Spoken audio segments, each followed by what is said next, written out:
चलो विद्यार्थी मित्रों बधाने जय स्वामीनारायण। तो हवे आपणे छेल्ले अदबनीय स्थायी वहन माटे तरलना अदबनीय अने स्थायी वहन माटे सातत्य समीकरण मेळव्युं। बराबर एवी इज इक्वल टू अचल। हवे आपणे एवी ज रीते स्थायी अदबनीय अचक्रीय अने अश्यान तरल माटे बर्नौलीનું समीकरण આપણે મેળવીએ। બરાબર, તો જો આ બધા શબ્દો આપણે યાદ રાખવાના, ખબર હોવી જોઈએ આપણને ખાલી સ્થાયી અદબનીય અચક્રીય બરાબર અને અશ્યાન ધારારેખી વહન હોય બરાબર। તો આવા તરલ માટે બર્નૌલીનું સમીકરણ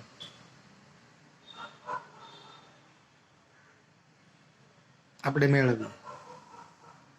તો જો આપણે વહન નળી એ આપણે જોઈ ગયા, તો આપણે આકૃતિમાં એક વહન નળી આપણે દર્શાવીએ। જો આ વહન નળી ને એક આડછેદ વહન નળી જમણી બાજુ તરફ જતા ઊંચી થતી જાય છે અને તેમ તેમ એની પહોળાઈ પણ વધતી જાય છે। એવી આ એક વહન નળી આપણે આકૃતિમાં દર્શાવેલી છે। બરાબર, આ કોઈ સમક્ષિતિજ સપાટી, સમક્ષિતિજ સપાટીથી આ વહન નળીનું નામ આપણે આપીએ બરાબર, આ બીઈ આ વહન નળી। હવે ડાબી બાજુ બી છેડા પાસે આ વહન નળીમાં મધ્યમાન ધારા રેખા એટલે બરાબર વચ્ચેથી પસાર થતી હોય ને એવી ધારા રેખા, એની ઊંચાઈ છે h1। એવી જ રીતે જમણી બાજુએ બી છેડા પાસે વહન નળીનો જે ભાગ છે ત્યાં આગળથી પસાર થતી મધ્યમાન ધારા રેખા, એની ઊંચાઈ એને આપણે h2 કહીએ। બરાબર, તો આપણે આકૃતિમાં એક વહન નળી દર્શાવેલી છે, એમાં બી છેડા પાસેથી પસાર થતું જે તરલ છે એ તરલનો વેગ તો એ લખતા જઈએ। જો બી છેડા પાસે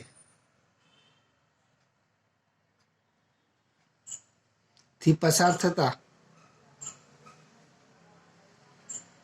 તરલનો વેગ એને આપણે કહીએ v1। ત્યાં આગળનું આડછેદ તેને કહીએ આપણે a1।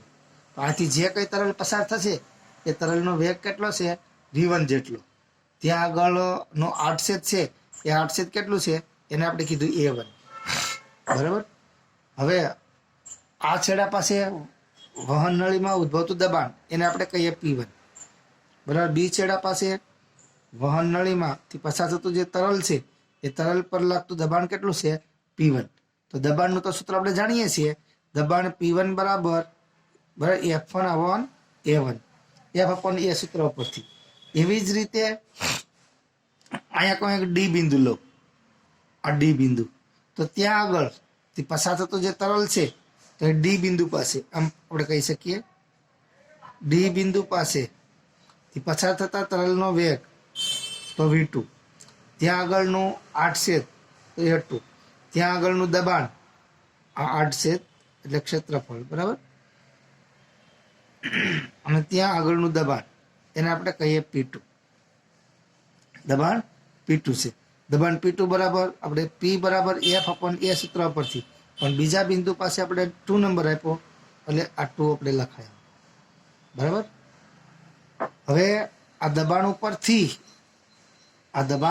ઉપરથી અહીંયા આડછેદનું ક્ષેત્રફળ આપણે કહીશું a2, ત્યાં આગળનું દબાણ p2 બરાબર। હવે દબાણ ઉપરથી બી છેડા પાસેનું જે તરલ હોય એ તરલ ઉપર લાગતું બળ તો આપણે આના પરથી મળે, બી છેડા પાસે તરલ ઉપર લાગતું બળ તો f1 બરાબર આ બેનો ગુણાકાર p1 a1 આટલું બળ લાગતું હોય p1 a1 બરાબર। આ બળને કારણે અહીંથી તરલ ઉપર દબાણના કારણે બળ લાગે છે, એ બળને કારણે આ બી છેડા પાસેનું તરલ ડેલ્ટા ટી સમયમાં ક્યાં આગળ બી છેડા પાસેનું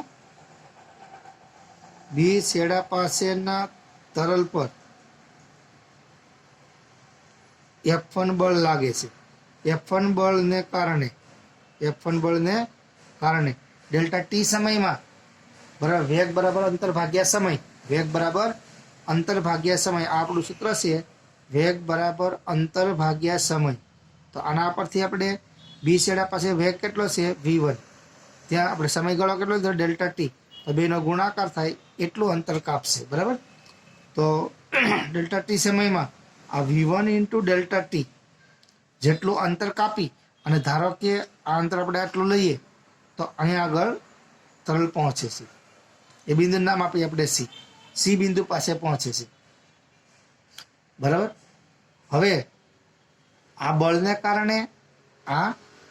કારણે તેના પર થતું બરાબર બળ લાગે છે, આ તરલનું સ્થળાંતર થાય છે, તો એના પર થતું કાર્ય.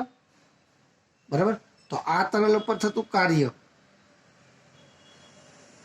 આ તરલ પર થતું કાર્ય એને આપણે W1 કહીએ, કાર્યને W1 કહીએ. તો W1 ઇઝ ઇક્વલ ટુ કાર્યની વ્યાખ્યા પ્રમાણે બળ ગુણ્યા સ્થાનાંતર F ઇન્ટુ ડી, આવું સૂત્ર છે. આ બરાબર ડી એટલે આપણે અંતર કહીશું, અહીંયા ડીને અંતર કહીએ, આ ડેલ્ટા ટી કહીએ, એ પ્રમાણે. ચલો, બળ તો આપણે લખ્યું છે અહીંયા આગળ P1A1, તો આપણને મળશે આ P1A1.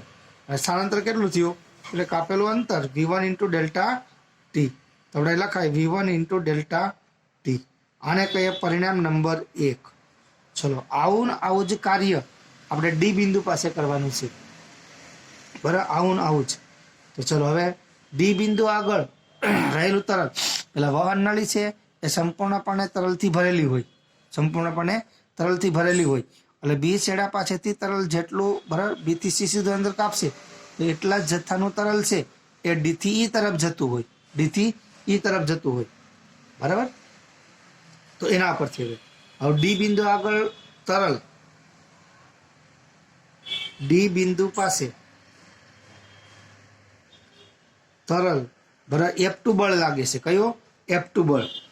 એ બળનું સૂત્ર પણ આપણે લખ્યું, જો આ P2 બરાબર આના પછી લખી શકાય P2, આ સૂત્ર પરથી P2 બરાબર F2 અપોન A2 છે, એના પરથી F2 બરાબર P2 A2 એટલું બળ લાગતું હોય. પણ આ બળ કેવું હશે? જે આગળનું તરલ છે, જે બહાર નીકળતું તરલ, એ તરલ વડે પ્રત્યાઘાતી બળ લાગતું હોય. કેવો? પ્રત્યાઘાતી. જે છેડેથી દાખલ થાય એ છેડે અંદર તરફ બળ લાગે, જે છેડે તરલ બહાર આવતું હોય તેના ઉપર આગળનું જે તરલ છે એ પ્રત્યાઘાતી બળ લગાડે, એટલે વિરુદ્ધ દિશામાં હોય. બરાબર, અંદર તરફ હશે. એટલે દબાણ છે અહીંયા આગળ આપણે લઈએ તો P1 દબાણ આમ અંદર તરફ હોય, અને અહીંયા દબાણ છે આ P2 એ આ પ્રમાણે હશે અંદર તરફ. બરાબર, તો ડી પાસેનું તરલ F2 બળ, બરાબર, F2 બળની અસર હેઠળ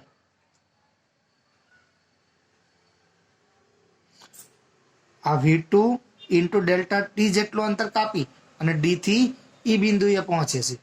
તો હવે આ તરલ ઉપર થતું કાર્ય,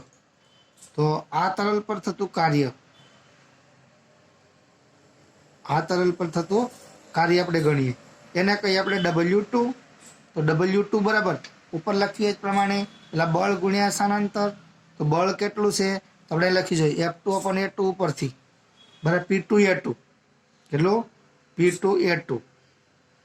અને સ્થાનાંતર, બરાબર, આ સ્થાનાંતર તો સ્થાનાંતર કેટલું છે? V2 ઇન્ટુ ડેલ્ટા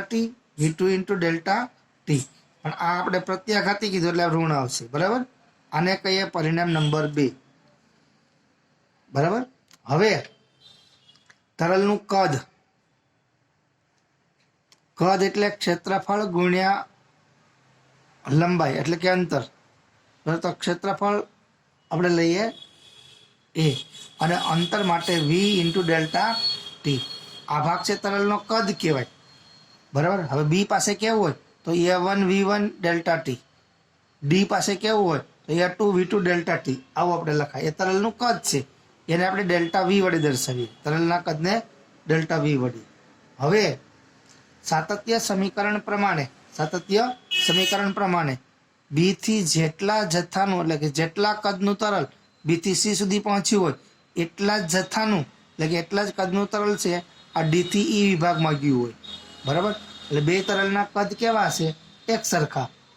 બરાબર. એટલે સાતત્ય સમીકરણ પ્રમાણે બંને બરાબર ભાગમાં તરલના કદ સમાન હોય.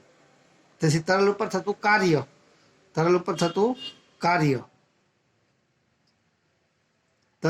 થતું કાર્ય હવે કુલ કાર્ય ગણાય. કુલ કાર્ય આપણે ડબલ્યુ કહીએ તો ડબલ્યુ બરાબર એક ડબલ્યુ1 અહીંયા કાર્ય થયું, કદનો જથ્થો તો કેવો છે? સરખો. અને અહીંયા કાર્ય W2 થયું. બરાબર. તો બેનો સરવાળો એટલું કુલ કાર્ય થયું કહેવાય. બરાબર. હવે સમીકરણ 1 અને 2 બરાબર આપણે કદનો આપણે ઉપયોગ કરીશું. તો ચલો પહેલા લખી દેજો P1 A1 V1 delta T. પછી એવી જ રીતે આ P2 A2 V2 delta T આ કાર્ય. હવે આમાં આપણે અહીં કીધું એ પ્રમાણે જો A V ડેલ્ટા ટી એટલે કદનો જથ્થો કહેવાય. બે ભાગમાં કદનો જથ્થો કેવો હોય? એક સરખો. એટલે અહીં લખીએ કાંઈ P1 delta V minus P2 delta V. બંનેમાંથી ડેલ્ટા વી કોમન નીકળશે. બંનેમાંથી ડેલ્ટા વી કોમન લઈએ તો ડેલ્ટા વી કૌંસમાં શું વધ્યું? P1 minus P2. બરાબર. આને કહીએ સમીકરણ નંબર 3 આ કુલ કાર્ય. બરાબર. ચલો હવે આપણે થોડાક આગળ જવાનું છે. હવે જો આ કાર્યનો કેટલોક ભાગ, આ જે કાર્ય થાય ને તરલ ઉપર, એ તરલના ઉપર થતા કાર્યનો કેટલોક ભાગ એ તરલની ગતિ ઉર્જામાં ફેરફાર કરવા માટે વપરાશે. અને બાકીનો જે ભાગ છે આ કુલ કાર્ય થયું એમાંથી અમુક કાર્ય તરલની ગતિ ઉર્જામાં, આથી આ તરલ જાય એટલે ગતિ ઉર્જામાં ફેરફાર કરવા માટે વપરાશે. અને અમુક કાર્ય છે એ ગુરુત્વીય સ્થિતિ ઉર્જા બરાબર ગુરુત્વીય સ્થિતિ ઉર્જામાં ફેરફાર કરવા માટે વપરાશે. ગુરુત્વીય સ્થિતિ ઉર્જામાં ફેરફાર કરવા માટે. કેમ એવું? તો ચલો જો આપણે ગુરુત્વાકર્ષણના ચેપ્ટરમાં ભણી ગયા છીએ. બરાબર. કોઈ પદાર્થની એક ઊંચાઈથી બીજી ઊંચાઈ લઈ જવું હોય તો કરવું પડતું કાર્ય એની અંદર ગુરુત્વીય સ્થિતિ ઉર્જાના સ્વરૂપમાં સંગ્રહ થાય. એટલે ગુરુત્વીય સ્થિતિ ઉર્જા S1 ઊંચાઈથી S2 ઊંચાઈ તરલ જાય ત્યારે બદલાતી હોય છે. બરાબર. તો આ કાર્યનો બે ભાગમાં રૂપાંતરણ થાય છે. એક તરલની ગતિ ઉર્જામાં ફેરફાર કરવા, નંબર 2 તરલની સ્થિતિ ઉર્જા, અહીં ગુરુત્વીય સ્થિતિ ઉર્જા કહીશું, ગુરુત્વીય સ્થિતિ ઉર્જામાં ફેરફાર કરવા માટે વપરાય છે. બરાબર. હવે આ કાર્ય W એ તરલની ગતિ ઉર્જા અને તરલની ગુરુત્વીય સ્થિતિ ઉર્જા, તરલની ગુરુત્વીય સ્થિતિ ઉર્જા માં ફેરફાર કરવા માટે વપરાય છે.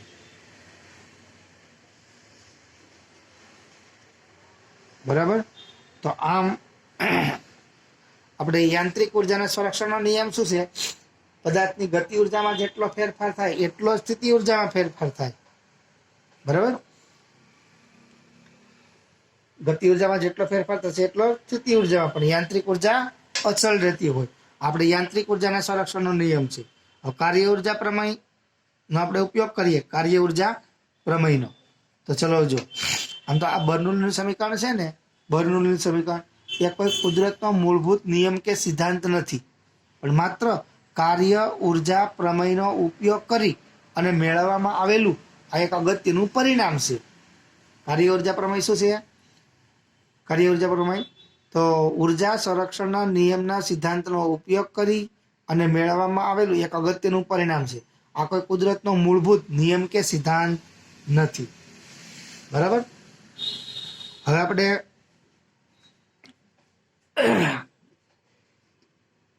કાર્ય W ઇઝ ઇક્વલ ટુ પદાર્થની ગતિ ઉર્જામાં થતો ફેરફાર. હવે આપણે કીધું ને આ કાર્ય છે એ બે ભાગમાં રૂપાંતરણ થાય છે. એ પદાર્થની સ્થિતિ ઉર્જા અને ગતિ ઉર્જામાં ફેરફાર કરવા માટે વપરાય છે. એટલે આપણે આવું લખી શકીએ. આને કહીએ સમીકરણ નંબર 4. બરાબર. હવે સમીકરણ નંબર 4. હવે આના ઉપરથી આપણે ગતિ ઉર્જાનું સૂત્ર આપણે 1/2 mv², સ્થિતિ ઉર્જાનું સૂત્ર આપણે mgh. એ બધામાં m એટલે દળની આપણે જરૂર પડશે. તો આપણે તરલનું દળ મેળવી દઈએ. તરલની ઘનતા રો હોય તો ડેલ્ટા ટી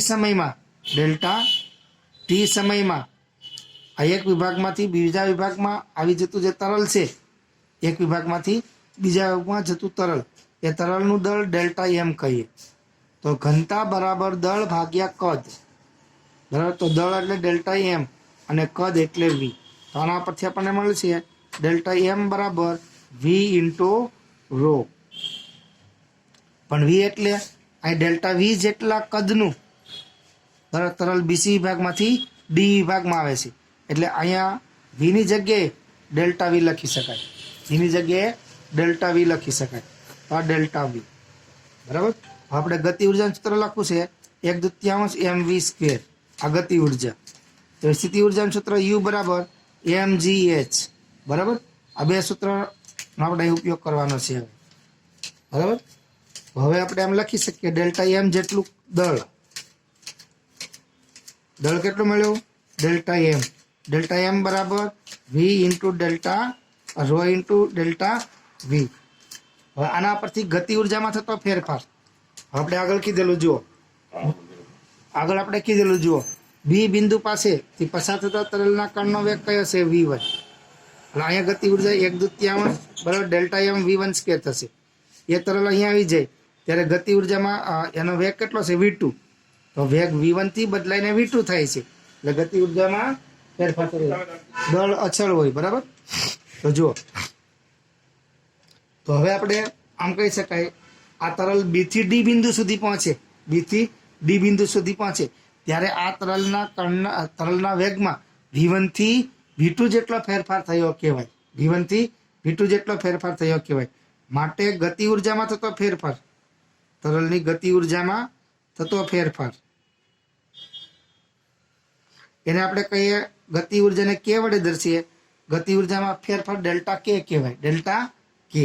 તો ડેલ્ટા કે ઇઝ ઇક્વલ ટુ, પેલા ગતિ ઉર્જામાં આપણે ખબર છે તફાવત શોધવો હોય તો ગુજરાતીમાં કહેવત છે વહેલો તે પહેલો, ફિઝિક્સમાં છેલ્લો તે પહેલો, ફિઝિક્સમાં છેલ્લો તે પહેલો. તો અંતિમ ગતિ ઉર્જા અંતિમ વેગ ઉપરથી લખાય.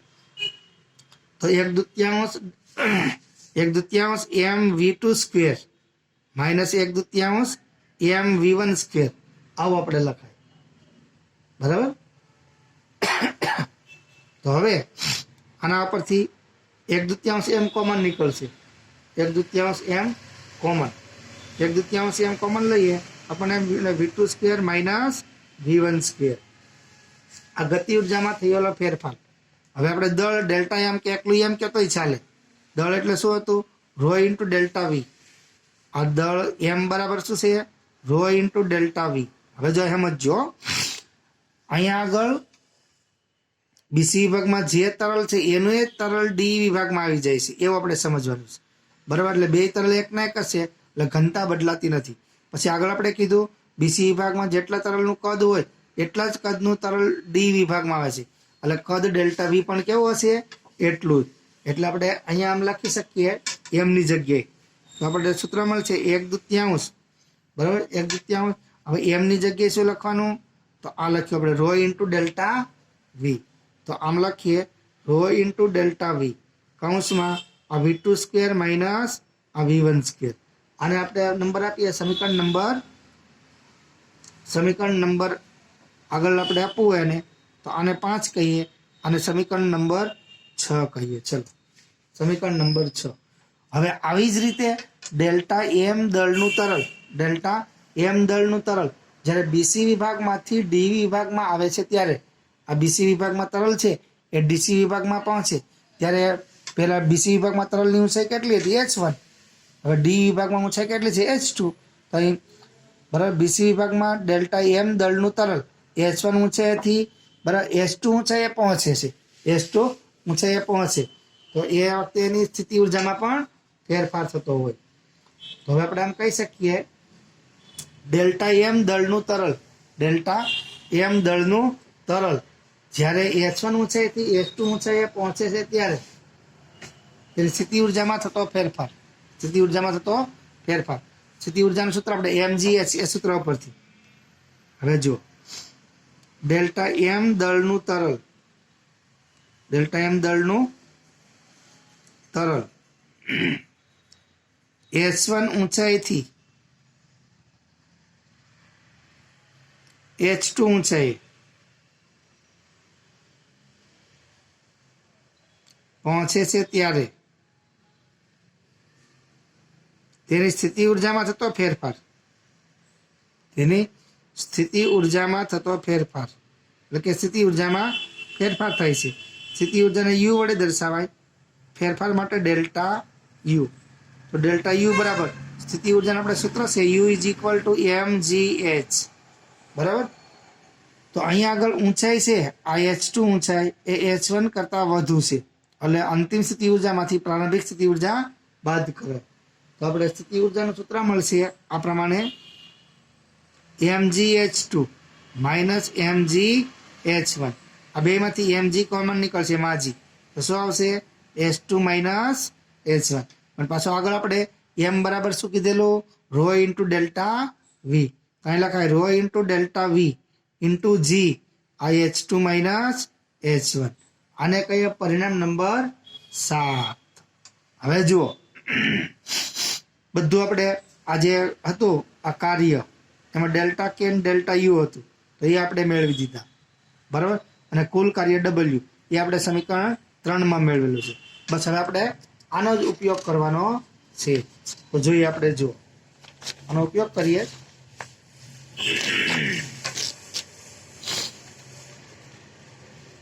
અહીંયા આપણે લખતા જઈશું બધું. બરાબર. તો જુઓ હવે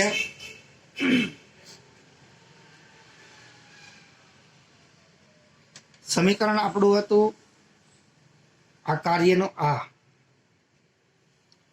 બરાબર. એ બધી કિંમતો છે એ આપણે આ સમીકરણમાં મૂકીએ. સમીકરણ નંબર 4 માં ડબલ્યુ બરાબર ડેલ્ટા કે પ્લસ ડેલ્ટા યુ. ડબલ્યુ બરાબર કયું સમીકરણ આવશે 3. ત્રીજા સમીકરણમાંથી કિંમત મૂકવાની. ડેલ્ટા કે એટલે કયું સમીકરણ આવશે ડેલ્ટા કે એટલે સમીકરણ નંબર 6. ડેલ્ટા યુ એટલે સમીકરણ નંબર 4. હવે ડબલ્યુ ડેલ્ટા કે અને યુની કિંમત મૂકતા. બરાબર. તો બધી કિંમતો આપણે મૂકીએ તો ચલો કિંમત આ પ્રમાણે થશે. તો બધી કિંમત આપણે જાણીએ છીએ. પહેલા કાર્યની કિંમત લખીએ ડબલ્યુની. બરાબર.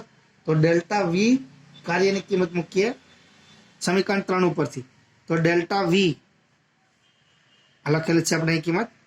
આ ડેલ્ટા વી કૌંસમાં P1 minus P2 is equal two અહીંયા કાર્યનું હતું ને આપણે એના પછી. હવે ડેલ્ટા કે એટલે ગતિ ઉર્જામાં થતો ફેરફાર તો 1/2 રો ડેલ્ટા વી અને V2 square minus V1 square. ચલો પ્લસ સ્થિતિ ઉર્જામાં થતો ફેરફાર mg m બરાબર. m એટલે રો ઇન્ટુ ડેલ્ટા વી.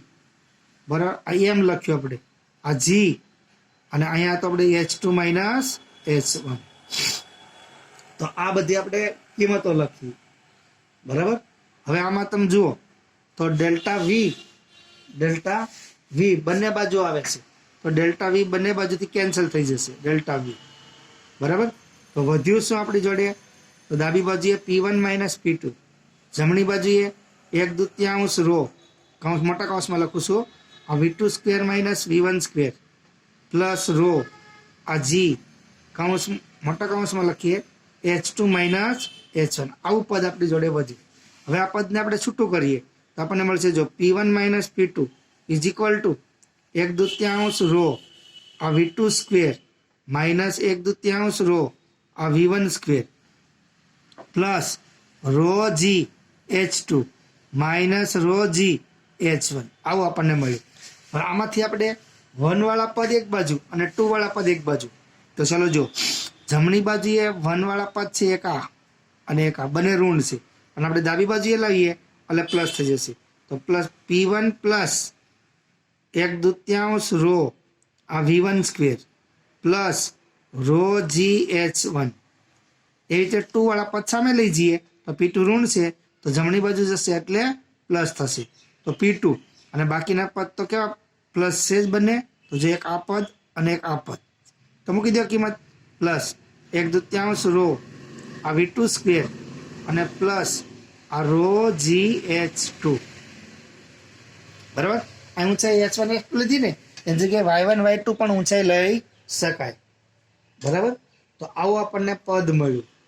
આવું પદ. બરાબર. તો હવે જો આ સમીકરણ આપણને આ સમીકરણ નંબર આપણે આગળ છેલ્લે કઈ આપ્યો છે 7, તો આને કહીએ સમીકરણ નંબર 8. સમીકરણ નંબર 8 બરાબર.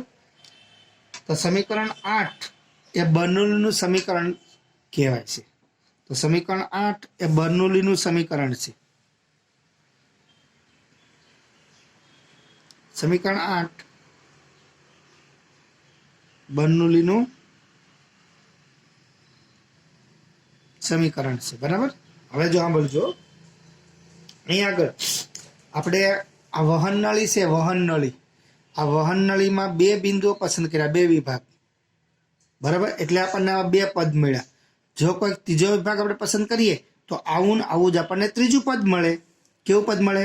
P3 plus 1/2 row V3² plus row GH3. ચોથું પદ લઈએ તો આવું બરાબર, ચોથું બિંદુ લઈએ તો આવું 4મું પદ આપણને મળે. ટૂંકમાં વ્યાપક અર્થમાં કહીએ, વ્યાપક સ્વરૂપે બરાબર. તો વહન નળીમાં કોઈ પણ બિંદુ પાસે નું દબાણ P લખીએ. જો વહન નળીમાં કોઈ પણ બિંદુ પાસે એટલે કોઈ પણ વિભાગમાં કોઈ પણ બિંદુ પાસે દબાણ બરાબર. આ દબાણ પછી એકમ કદ દીઠ દબાણ પછી એકમ કદ દીઠ ગતિ ઉર્જા અને એકમ કદ દીઠ સ્થિતિ ઉર્જા.